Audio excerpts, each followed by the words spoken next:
Bonjour à tous et bienvenue dans cette vidéo dans laquelle on va enchaîner sur la notion de la continuité d'une fonction numérique. On a vu lors de la première vidéo qu'est-ce que c'est que la continuité d'une fonction en un point et on a souligné le fait qu'il s'agit d'une notion locale, c'est-à-dire il s'applique localement et donc chercher la limite d'une fonction en un point, en fait chercher la continuité ou plutôt étudier la continuité d'une fonction en un point revient à chercher les limites de cette fonction en un point.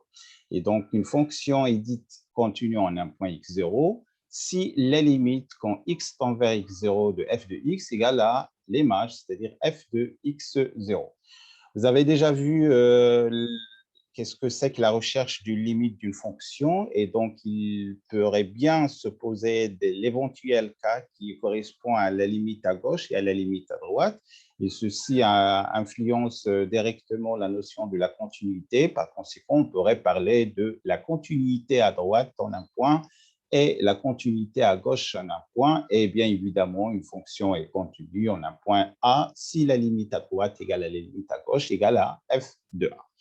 On a vu aussi une application très pratique des fonctions continues, à savoir le théorème des valeurs intermédiaires qui sert en gros à donner pratiquement la solution d'une équation donnée, c'est-à-dire si on dispose d'une équation, par exemple, non homogène, ce n'est pas forcément un polynôme, alors on ramène, on fait passer la quantité qui se trouve à droite d'une égalité à la premier membre de cette égalité pour trouver une quantité qui est égale à 0 et puis on pose f de x cette quantité et on voit si la continuité elle est satisfaite, puis on applique le théorème des valeurs intermédiaires pour déduire une solution. Attention, on ne pourrait pas trouver la solution directement, explicitement, c'est-à-dire précise, mais le théorème des valeurs intermédiaires pourrait nous donner l'intervalle d'appartenance et bien évidemment l'existence de cette solution. Et puis, dans un second moment, on a vu la méthode de la dichotomie qui sert en gros à donner un meilleur encadrement de cette solution. Alors, dans cette vidéo, on va voir le concept de la fonction réciproque. Et donc, c'est également un résultat très puissant qui nous permet d'avoir l'existence de ce concept, ce nouveau concept appelé fonction réciproque. Alors, il y a des conditions à satisfaire. Par exemple, si f est une fonction continue, voilà 1, et si elle est strictement monotone, sur un intervalle i, alors l'équation f de x égale à y admet une unique solution dans l'intervalle i. Donc, on va définir la fonction réciproque en tant que solution de l'équation f de x égale à y. Et attention à l'ensemble d'appartenants de x, x appartient à i et y appartient à f de y. Alors, l'unique solution est appelée fonction réciproque et on la note par le symbole f à la puissance moins 1. Voilà quelques résultats qui concernent ce nouveau concept de la fonction réciproque, c'est-à-dire voilà une équivalence très pratique qui nous permet de passer de l'expression de la fonction ou bien de l'équation contenant l'expression de la fonction f à l'expression de la fonction f-1, savoir f de y égale à x, et on essaye de résoudre cette équation, mais l'inconnu est bien y et non pas x. Autre résultat, c'est que si on compose bien évidemment par la fonction réciproque, on trouve x, c'est-à-dire f-1 rend f de x égale à x et f rend f-1 de x égale à x. Le rang, le petit rang, le haut rang, ça veut dire on compose par. On va donc voir un exemple pour bien comprendre la chose. Par exemple, on se donne une fonction f de x, x carré plus 1 sur un intervalle donné, à savoir moins l'infini 0. Donc, on va traiter la question d'existence. Est-ce que d'abord, cette fonction admet une fonction réciproque sur l'intervalle donné? La résolution d'une équation dépend toujours de l'intervalle, ça vous connaissez déjà, et bien évidemment, donc c'est tout à fait naturel que la fonction réciproque dépend également d'un intervalle. Et par conséquent, le message est clair, il faut bien préciser les deux intervalles, entre parenthèses, l'intervalle de départ et l'intervalle d'arrivée, ou bien l'ensemble de départ et l'ensemble d'arrivée de cette application. La fonction est visiblement continue puisqu'il s'agit bien d'un polynôme. Elle est continue sur R, en particulier sur l'intervalle moins l'infini 0. Elle est également strictement décroissante, on peut bien la dériver et avoir cette conclusion. Donc, elle admet une fonction réciproque définie sur, regardez, sur l'image de cet intervalle en question. Et on a vu dans une première partie, dans la première vidéo, comment calculer l'image d'un intervalle. Donc, la première des choses à préciser est bien l'intervalle, c'est-à-dire l'image de l'intervalle en question. Maintenant, regardez comment on va résoudre, on va trouver l'expression de la fonction réciproque par un raisonnement par équivalence successive. Alors, je devrais tout d'abord fixer les variables, soit x appartient à 1 plus l'infini et y appartient à moins l'infini 0. Et regardez l'équivalence clé qui fait marcher les choses, c'est que f de y égale à x, elle est équivaut à écrire f moins 1 de x égale à y. Et personnellement, j'ai l'habitude d'écrire entre parenthèses y et l'inconnu, ou bien donc, il faut chercher la valeur de y pour ne pas confondre quel est l'inconnu. Donc, le reste, c'est du calcul. Donc, on a trouvé y au carré égale à x moins 1, ce qui équivaut à écrire que y pourrait avoir deux valeurs. Or, voilà l'utilité du fait de préciser l'intervalle. C'est très important parce que y appartient à moins l'infini 0, c'est-à-dire on devrait prendre cette solution puisque la solution, elle est unique. Finalement, regardez, on fait un retour et on va écrire l'expression de la fonction réciproque en fonction de x. Donc, le bilan f-1 de x égale moins racine de x moins 1 pour x appartient à 1 plus l'infini. Donc, vous pouvez arrêter la vidéo pour voir à tête reposée cette démonstration que vous allez répéter chaque fois. Et je recommande vivement d'écrire entre parenthèses y et l'inconnu. Pour les propriétés de ce nouveau concept appelé fonction réciproque, alors la question qui se pose naturellement, on a une fonction numérique et à partir de laquelle on a fait naître ce nouveau concept de la fonction réciproque. Alors, quelles sont les propriétés de la fonction réciproque à partir des propriétés de la fonction mère f.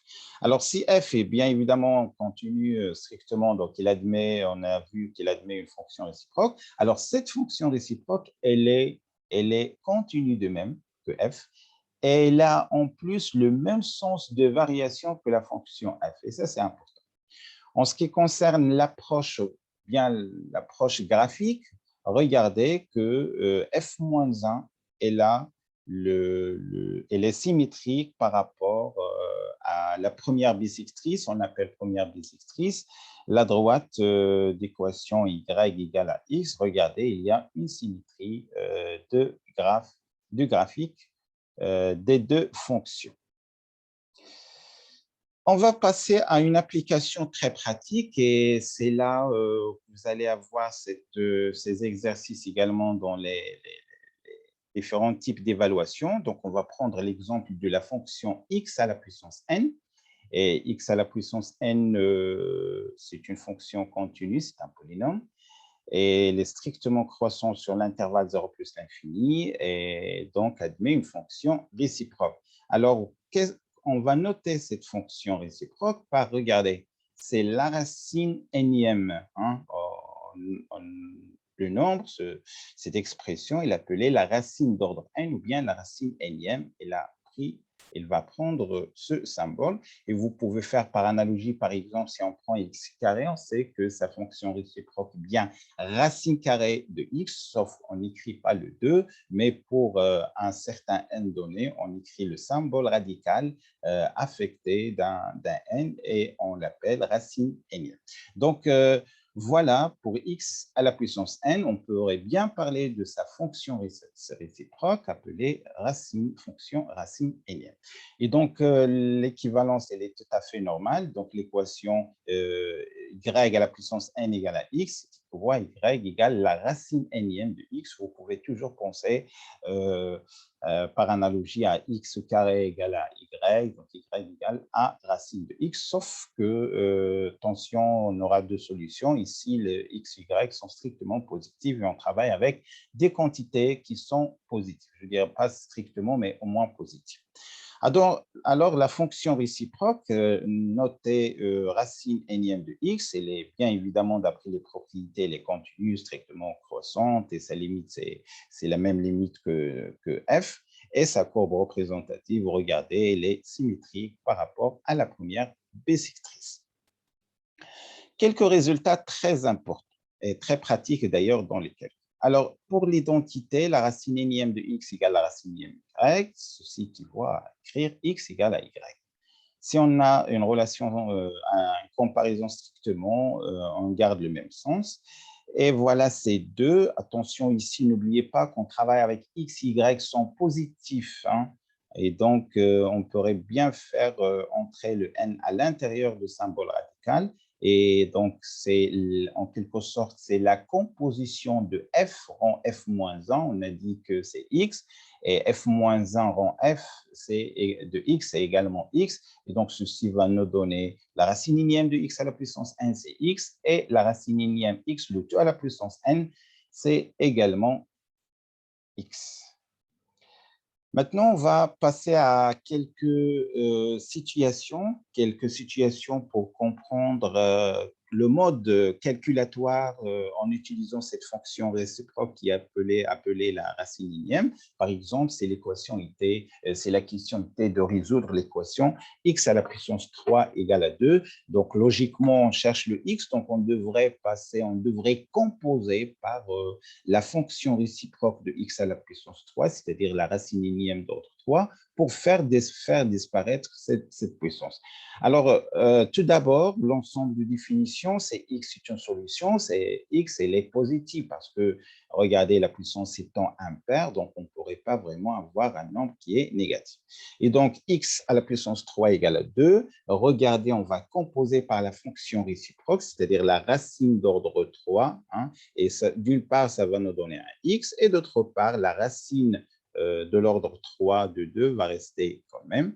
Donc, finalement, x égale à racine de 3 de 2, et donc, c'est une solution positive. Donc, l'ensemble de solutions de cette équation, eh bien, racine carrée, racine à l'ordre 3, ou bien racine cubique de 3.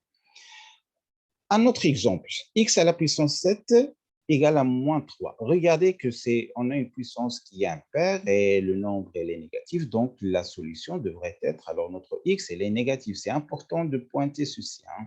Et le reste, elle est connu. Maintenant, on va composer, mais l'astuce revient à faire passer le moins de l'autre côté, hein, pour qu'on puisse passer à la racine énième de x, puisque x elle est négative, donc moins x, elle est positive. Donc, attention, le passage n'est possible que les deux quantités sont positives, ce qui est le cas parce que si on affecte le x qui est négatif, alors moins x, elle est positive et on va trouver que la solution est bien moins racine, attention ici, c'est 7 et non pas 2, donc c'est moins la racine d'ordre 7 de 3. Vous pouvez arrêter la vidéo pour voir de plus près. Maintenant, x à la puissance 6 égale à 3. Alors, dans ce cas-là, c'est x est une solution. Alors, si x est positif ou bien négatif, ça marche toujours. Et donc, attention, on a deux cas. On va faire